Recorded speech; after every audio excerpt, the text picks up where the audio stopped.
Hello everyone and welcome back to my channel. If you're new here for the first time, welcome. My name is Angela and I find my paradise through reading, and I am doing what month are we in? July. Okay, my July wrap up. What are the books that I read during the month of July?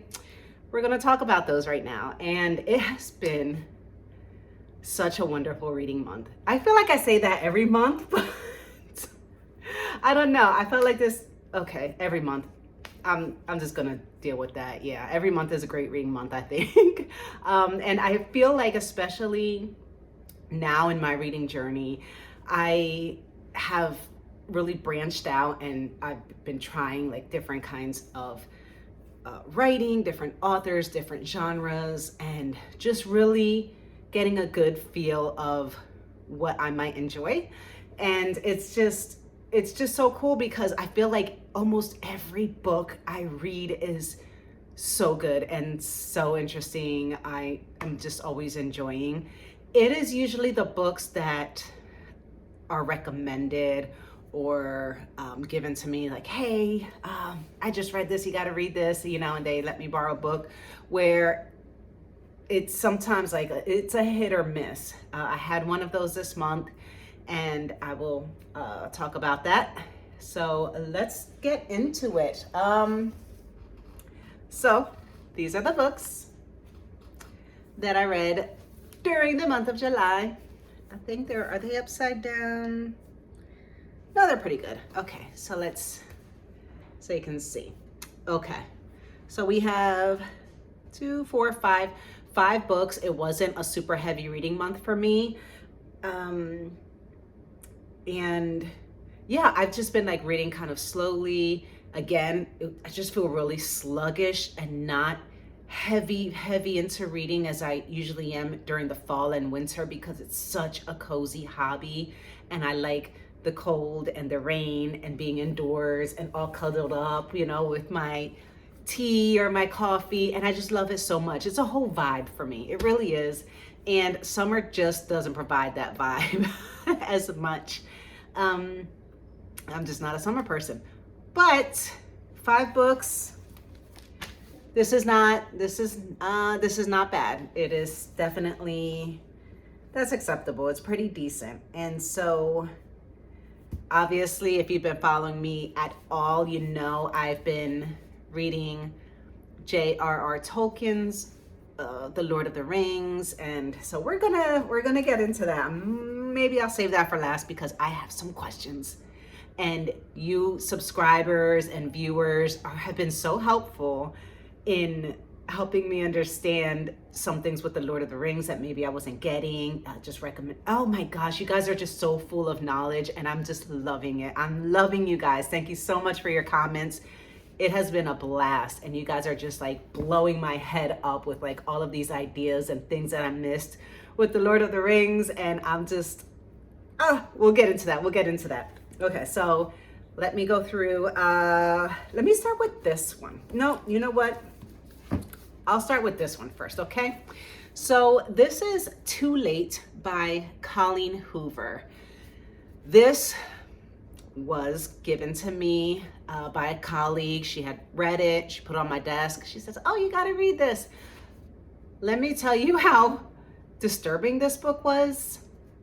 And I can honestly say that I just really didn't enjoy it because it was just so icky and cringy and disturbing all the way through. Heavy trigger warnings. I will say, oh my goodness, sexual assault and drugs are really heavy in here. So it was just tough, I think, for me to really, you can't have a good time. Like when I read books, I want to have a good time, okay? And things that make me feel like bad or like terrible, I don't know. I wasn't 100% digging it. I did read it all the way through. I was kind of rooting for some of these folks, but it was just, I don't know. It just wasn't my jam. Was not my jammy jam. So basically, this is following this girl or this young woman who's stuck in a terrible relationship with her boyfriend. They're in college. He's got all this money. Apparently, he's like this huge drug dealer, and she's stuck. She's stuck in this relationship with him for financial reasons and other personal reasons, and it's just really bad. And there are two undercover agents that are posing as college students that are getting in that house and in her life and in her boyfriend's life, you know, to be, you know, their part is to be part of his crew and be in that drug ring with him. So it's kind of like that's their job, right? But they're really undercover, and one of the agents falls in love with her, and it's just a mess. It is a mess. And I mean, there were so many times where like my heart was just like jumping out of my chest, where I'm just like, they're gonna die. They're gonna die. They're gonna get killed. This is just terrible. It's just terrible, terrible, terrible. And just so many like near misses and blunders and not being careful. And it was tough. No, I'll never read this again. But if you're into that, go for it. But it just wasn't for me. And that was a bit much, Colleen. That was a bit much. So the next one I'm going to talk about is the 10,000 Doors of January. Okay, this is by Alex E. Harrow. This is one of the books that I bought some time ago because I'll admit it. I was judging a book by its cover, okay? But look at the cover. It is just so pretty and so colorful. And then if you can see, there's like keys and flowers, and this is like a doorknob, and it's just gorgeous. So I bought the book for the cover, and I did like the little splurge at the back. It says, a gorgeous, aching love letter to stories, storytellers, and the doors they lead us through. Absolutely enchanting. And so that caught my eye, because I'm like, oh, if you follow me at all, I love books about books. So if it's books, authors, libraries, bookstores, love it, okay? So in this one, it says, as the ward of the wealthy Mr. Locke, January's scholar feels little different from the artifacts that decorate his sprawling mansion, carefully maintained, largely ignored, and utterly out of place. But when she finds a strange book, one that tells a tale of secret doors of love, adventure, and danger, for the first time, January realizes she can escape her story and sneak into someone else's. I will tell you this right now, this book was very cool. It was so good. And oh, look at that. It even had like the deckled edges. Look at that. Buttery cover. But the story itself, it was such an enchanting read. And there were, oh my goodness. So January, she is living in a mansion. She has her guardian, Mr. Locke, who's like super like billionaire.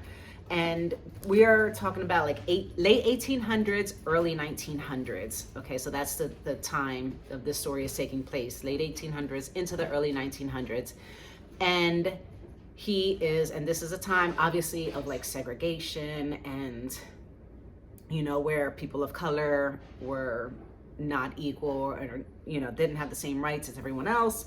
So it was a tough time, and January was a woman of color, though she had like a reddish brown kind of skin color that people didn't really understand, and they would always wonder, where does she come from? You know, where's her origin, right? So she just didn't really look like anybody else did. And Mr. Locke, who's like this wealthy white man who's taking care of her, it's like, oh yeah, you know, he would just always make things up. So basically,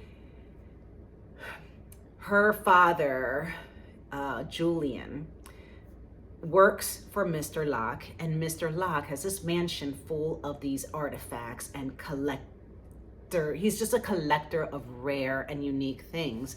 And so he hires her father, Julian, to just travel all over the world looking for things to add to his collection. So while January's father, Julian, is traveling around the world working for Mr. Locke, January is in this mansion and given kind of like the best life.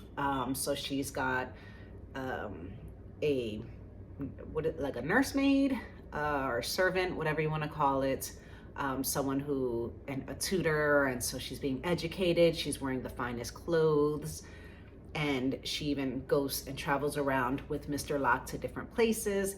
And they fly, they not fly, but they'll take the train, and everything is first class and first class hotels, just the best that money can buy. Yet, as they're going around, she's obviously looked down upon because of, her color, and not treated the same. But because she's with Mr. Locke, she's kind of treated as well as they would, given the situation, I guess. I don't know how to explain that. I hope that makes sense. But yes, so yeah, she ends up finding this book in a treasure chest in one of his collections, and then she just starts questioning like things that are going on and things that aren't making sense. And then her father disappears, like presumed dead, and then she's just like not sure what to do. It's a mess. And it's just so like heartbreaking, some of these scenes. And the writing though is so good. And it is just so adventurous. Like there are these doors all over the place that are very hard to find. And this is what the main part of the story is there are these doors, and they could be in like an old abandoned church, right? There's a door that if you open it will lead to another world. Okay, not another location, like a whole nother world. And it could be like a door in a decrepit lighthouse that hasn't been used in like 100 years out in the middle of this island that is hard to get to, but there's a door there that will lead you to another world. You could be in the middle of the mountains and there's like a little crack in a cave, and then you'll find like a door that will lead. So it's just finding these doors and finding these different places. So it's so cool. It is just so cool and so well written. Let me see. And then, oh my goodness, there is like her friend, what's his name? Samuel, I think. And so it's like a childhood friend. He was like an Italian boy that worked at the nearby grocery store, and he would like make the grocery deliveries to the Locke house. And he was just so sweet and so nice. And it was just, there were just so many moments. And he was pretty much her only friend. And I just adored those two. So let me share a little bit, a couple little items that I marked up so that you can get a sense of the writing style and see if this might be something that you would want to read. Okay, so says, one of these says, I escaped outdoors. See how that word slips into even the most mundane of stories? Sometimes I feel there are doors lurking in the creases of every sentence, with periods for knobs and verbs for hinges. Something in the world shifted. I know that's a shit description, pardon my unladylike language, but I don't know how else to say it. It was like an earthquake that didn't disturb a single blade of grass, an eclipse that didn't cast a single shadow, a vast but invisible change. Let's see. Ooh, those of you who are more than casually familiar with books, those of you who spend your free afternoons in fusty bookshops, who offer furtive, kindly strokes along the spines of familiar titles, understand that page rifling is an essential element in the process of introducing oneself to a new book. It isn't about reading the words, it's about reading the smell, which wafts from the pages in a cloud of dust and wood pulp. It might smell expensive and well-bound, or it might smell of tissue-thin paper and blurred two-color prints, or of 50 years unread in the home of a tobacco-smoking old man. Books can smell of cheap thrills or painstaking scholarship, of literary of literary weight or unsolved mysteries. This one smelled unlike any book I'd ever held. Cinnamon and coal smoke, catacombs and loam, damp seaside evenings and sweat-slick noontimes beneath palm fronds. It smelled as if it had been in the mail for longer than any parcel could be, circling the world for years and accumulating layers of smells like a tramp wearing too many clothes. It smelled like adventure itself had been harvested in the wild, distilled to a fine wine, and splashed across each page. Like, seriously, I mean, the writing sometimes was just amazing, and I just enjoyed it.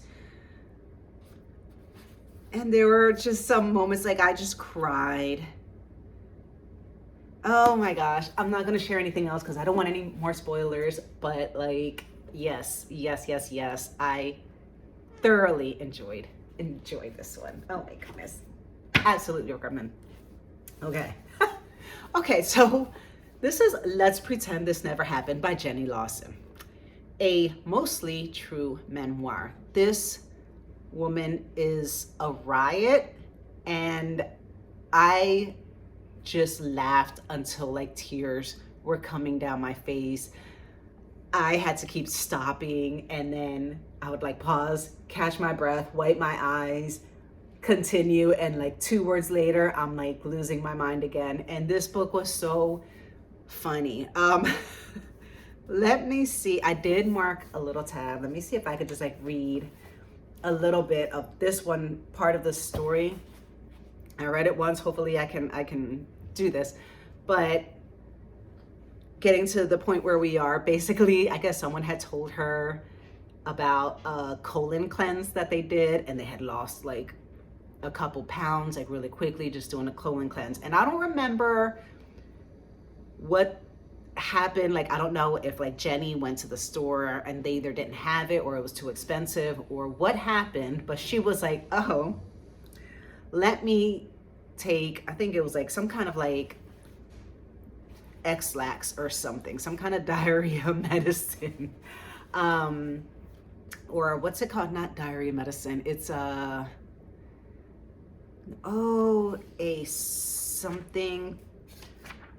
stool softener. Is that what they call it? So she takes that, and it looks like, I guess, like a bar of chocolate, and it's got like squares, and you just like break off, like you're supposed to be like 1 square. And so she's chomping on these like it's an actual bar of chocolate. Like she takes way more than any person should take. OMG. And she does this, I think, when her husband's away on a business trip, so she thinks it's the perfect time to do this. And obviously she ends up in the bathroom and just stuck in this bathroom. So let's see, okay. So let's pick up from there. Let's see. And that's when I heard the noise at the bathroom door. It sounded like someone leaning against the door and tapping it lightly with his knuckles. And I was all, oh my God, I didn't lock the bathroom door. And then I thought, wait, why would I even need to lock the door since I'm the only one home? My initial thought was that it was a murderer or a rapist, which was quickly followed up by the thought that if it was a rapist, he was going to be terribly disappointed. And then I thought how it was kind of weird that I'd even shut the bathroom door in the first place since I was alone. But technically, I think you should never leave the door open when you go to the bathroom because that's how society breaks down. Then I heard the possible rapist again, and so I coughed because I thought it might be a burglar who didn't realize I was home.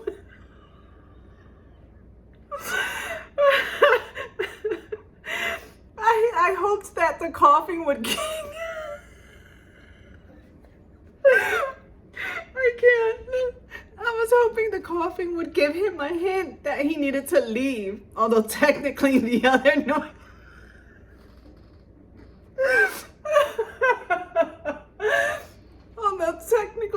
noise is coming from oh my God, you see what I'm talking about? I'm I'm sorry. I'm trying to get through this. Although technically the other noises coming from the bathroom were probably much more intimidating than coughing.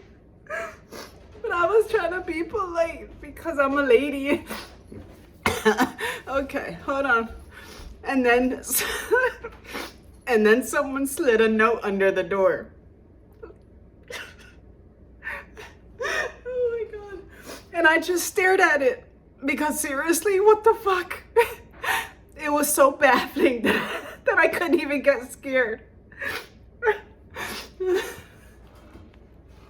I thought I could read this, guys. I obviously am failing miserably. Okay.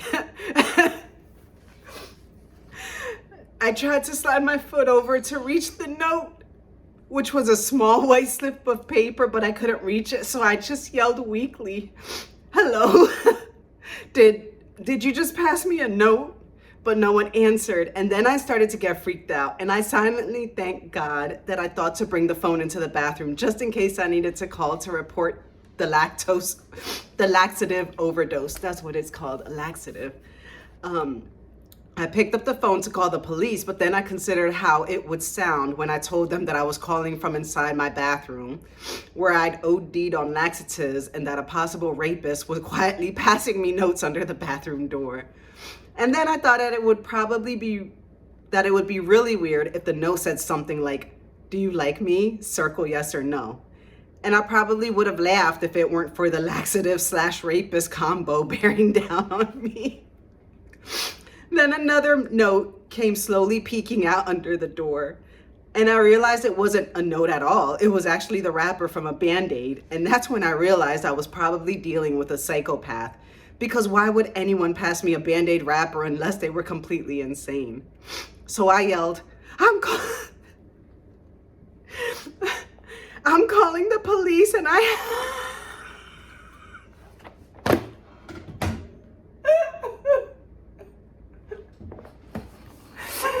I'm calling the police and I have diarrhea from AIDS. Because I thought that would discourage a rapist.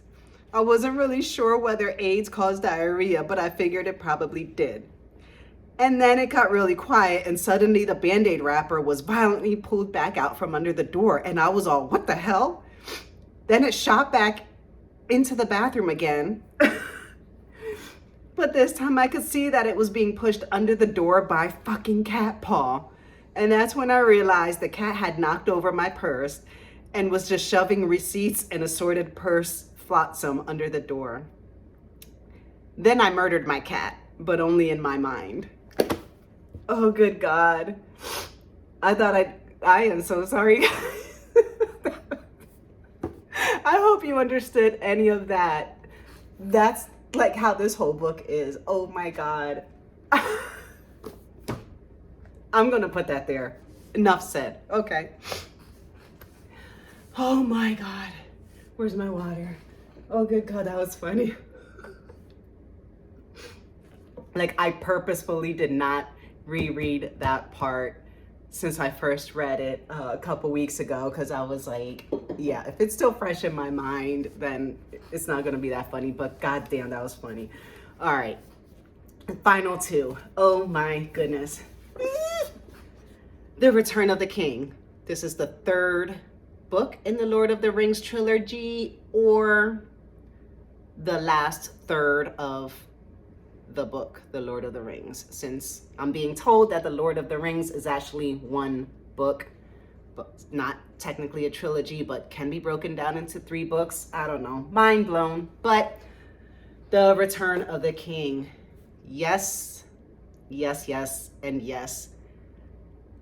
Wow, The Lord of the Rings, I talked about it in my last video, so I'm not gonna go into depth. It just, the more it sits with me, the more I am like, I want more. I want to like reread this. I need to go back into it, and just with everyone telling me their experiences with it and just giving me more information and just talking about it, and it's just like I want more. I just want more. And there were just so many things, and like I'm reminded of certain things that I just loved about the book, just the relationships with Legolas and Gimli. And then I remembered, I was thinking about this yesterday, how Gimli was like, he finally, like, he met Galadriel, and after that, like, his world was just like Galadriel, like, she's just the most amazing woman in all creation, and he was just ready to just like kill anybody that would badmouth Galadriel, because there was like these rumors, like, oh, there's like a witch in the forest, a hag, or whatever, who, just didn't know, hadn't met Galadriel in person. So, rumors get spread about things and over time, and they evolve. And so he would get like so upset about anyone talking bad about Galadriel. And I know in my last video I was talking about like the names, and I had said Eowyn and Arwen were siblings. Yeah, obviously it's like Eowyn and I was saying Éomer and Arwen were siblings, but it's Éomer and Eowyn. But again, just so many names, so many characters. Love it. Just oh my goodness. So after I finished this, I was like, hey, I am just really digging Mr. Tolkien, and I had The Hobbit on my shelf, and I said, let me read The Hobbit. And this was not what I expected. Not at all. This is just chock full of adventure, just all adventure. It's just crazy adventure and danger, pretty much the whole way through. It's insane. Well, I thought, I'm thinking The Hobbit, I thought this was just gonna be about the hobbits and the Shire, and obviously I knew Bilbo was gonna be here, but I thought it was just gonna be his life as a hobbit. No, this is, the story of like Bilbo and how he ends up going on this adventure. Thanks, Gandalf, for that. He goes on this adventure, and that's how like he comes across the ring. And I guess my question, especially, and this was even in the Lord of the Rings, and even so here in The Hobbit, is I really don't understand Gandalf. Of all the characters, he is the most mysterious, and it's kind of like really unnerving. Like, I don't really know what exactly his powers are. What are his abilities? Like, he's this wizard and he seems to have like all this power. You obviously can't fly, or, on your own power, or teleport, or who knows, like, and sometimes there's like a flash of light or something, he's doing something, but it doesn't really talk about what he's doing. Like, what is the extent of his ability? And then, does he have premonitions? Does he foresee certain things? Because why would he pick Bilbo Baggins and just recruit him against his will, pretty much? Just recruits him to go on this adventure. Like, Bilbo had no history of, he was not a burglar. Like, he was supposed to be like part of this team of, was it 13 dwarves or something, that were going to this mountain where this dragon is guarding this treasure that belonged to the dwarf. So they want to go back and get the treasure, and so that's what this mission is about in this adventure. And it's just like Bilbo's at home minding his own business. Here comes Gandalf, invites all these dwarves over, and is like, hey, this is your guy, you guys are going on this adventure. And Bilbo's like, oh my gosh, what the heck? Like, he's scared. He doesn't have experience like outside of the Shire. He doesn't travel, he doesn't adventure, he doesn't, he just wants his regular tea time and his food, and have this simple little hobbit life like everybody else, all the other hobbits have. So I just don't understand why Gandalf chose him, unless he had some kind of premonition and knew how things would turn out if he picked him. And then, there's that whole thing that Gandalf does, and he did it all throughout the Lord of the Rings, and he did it here again in Hobbit. It's like, oh, well, I gotta go. I'll catch up with you later. Like, he never tells anybody where he's going, what he's doing. Like, he always has something he has to do and just disappears. And then it shows up when, like, shit is hitting the fan, basically. And I don't dig that. I'm just like, dude, rude. Like, this poor, like, innocent hobbit has been, like, through dealing with almost like got killed like a million times. He almost drowned. He almost got killed by trolls, goblins, Smog the dragon, got spiders, almost got eaten by spiders. Had to sneak into the elves' place, and it was just almost drowned on the freaking barrels. Just so much. He almost starved. The dwarves almost killed him. I mean, a Smeagol or Gollum almost killed him. So like he goes through like all of this. Like Gandalf put him like there, and then this dwarf or this hobbit that didn't know any hardship, knew almost nothing but hardship and death. He had to see some of his friends die in this battle, and it's like, Gandalf, like, what the heck are you doing? Like, I don't. Ultimately, it's all for the greater good. I get that, but that's tough. That's tough. So I can't say right now, unless someone can explain to me. I can't. I'm not a fan of Gandalf. I'm not. I just feel like he uses people as pawns. Like he's got some kind of like other agenda or ulterior motive, or he has these premonitions and knows how things are going to turn out but doesn't tell anybody. I just don't understand. So if anybody can help me with that, please do. Leave it in the comments. I have 2 things marked off. I don't know what they are, so let's just see what they are. I did like this book though. Recommend. And also, let me know, because I'm trying to figure out what I'm going to be reading for the month of August. Now, you guys know that I just recently treated myself to a beautiful copy of the Silmarillion. I'm not even sure. I think is it part of the Lord of the Rings world? Where is it in the timeline? Should I read the Silmarillion yet? Next in the month of August? Is it going to make sense? Let me know. Let me know your thoughts on that. Because I'm trying to put together my August TBR, and I want it to make sense. Okay, so let's see what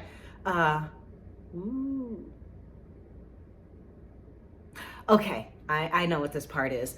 This I thought was just like such a cool part. I just really loved how they're in this, the dwarves are locking themselves kind of in the mountain. They sent out for help because they're guarding their treasure. All of this, and they sent for, I think, the other dwarves. So like, I think 500 dwarves came at his call. So it said, runners came in to report that a host of dwarves had appeared round the eastern spur of the mountain and was now hastening to Dale. Dane had come. I don't know why this scene, like I could just picture it, and it just like gave me goosebumps, and I just love how they describe these dwarves. He had hurried on through the night, and so had come upon them sooner than they had expected. Each one of his folk was clad in a hauberk of steel mail that hung to his knees, and his legs were covered with hose of a fine and flexible metal mesh, the secret of whose making was possessed by Dane's people. The dwarves are exceedingly strong for their height, but most of these were strong even for dwarves.